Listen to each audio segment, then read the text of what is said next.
તો મેં અત્યાર સુધી સાહેબની 4-5 વિચારકર્ણિકાઓ જે મને યાદ છે એમાં દેશ આ વિષય હોઈ શકે એ આપણને ખબર નથી.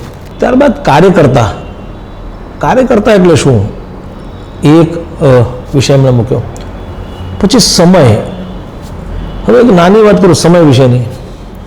આપણે સમય વિશે એવું માનીએ કે ટાઈમ ટેબલ કે ભાઈ સવારે ઉઠ્યા, બપોરે જમ્યા, સાંજે આવું કર્યું. એમણે કીધું સમય એટલે શું?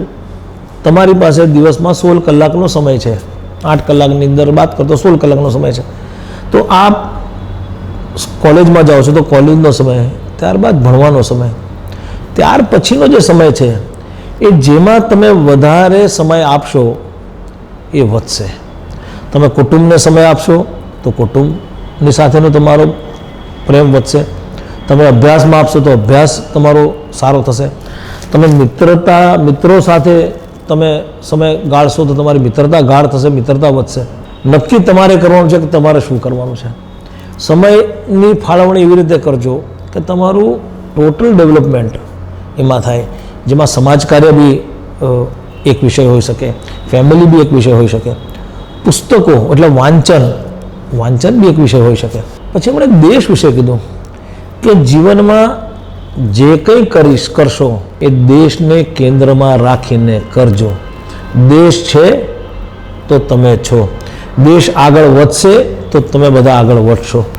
મેં ક્યારેય એમને મોડા આવતા જોયા નથી.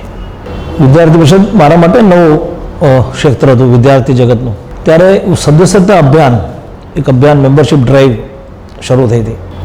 રાષ્ટ્રીય સ્વયંસેવક સંઘ એટલે RSSના વિભાગ પ્રચારકજી હતા અને વિદ્યાર્થી પરિષદનું આખું જે સ્ટેટનું માળખું છે તો એની જે ગતિવિધિ છે એની પર ધ્યાન રાખવા માટે થઈને અથવા તો માર્ગદર્શક તરીકે, પ્રભારી તરીકે સાહેબ હતા, બેઠા હતા. બધાને એમણે કોણે કેટલી સદસ્યતા કરી, કોઈએ કીધું 100 કરી, કોઈએ કીધું 50 કરી, કોઈએ કીધું 150 કરી.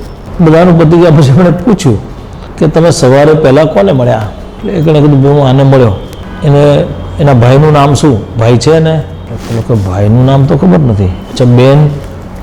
ના, બહેનનું નામ બી ખબર નથી. બેન છે ને એ ખબર નથી. અમે તો સદસ્યતા કરવા ઘરે ગયા, કોલેજમાં ગયા, સદસ્યતા નામ નોંધ્યું, 50 પૈસા લીધા અને વિષય પૂરો. ત્યારે એમણે એ વખતે અમને સમજાયું, આજે સમજાય છે કે સદસ્યતા કરવી એટલે તમે એને મેમ્બર બનાવો છો, એક ફેમિલીનો મેમ્બર બને છે જ્યારે વિદ્યાર્થી પરિષદનો, તો એને કેટલા ભાઈ છે, કેટલી બહેનો છે, ભાઈઓ શું કરે છે, બહેનો શું કરે છે, એના પરિવારમાં એના પપ્પા મમ્મી શું કરે છે, એનો ખ્યાલ હોવો જોઈએ. અત્યારે જે તમે કર્યું છે એ એક પોસ્ટમેનનો જોબ છે કે ભાઈ આ છોકરો જેને ટપાલ આપી અને આપણે આવી ગયા. ક્યારેય બી જીવનમાં આવી ભૂલ ન કરશો.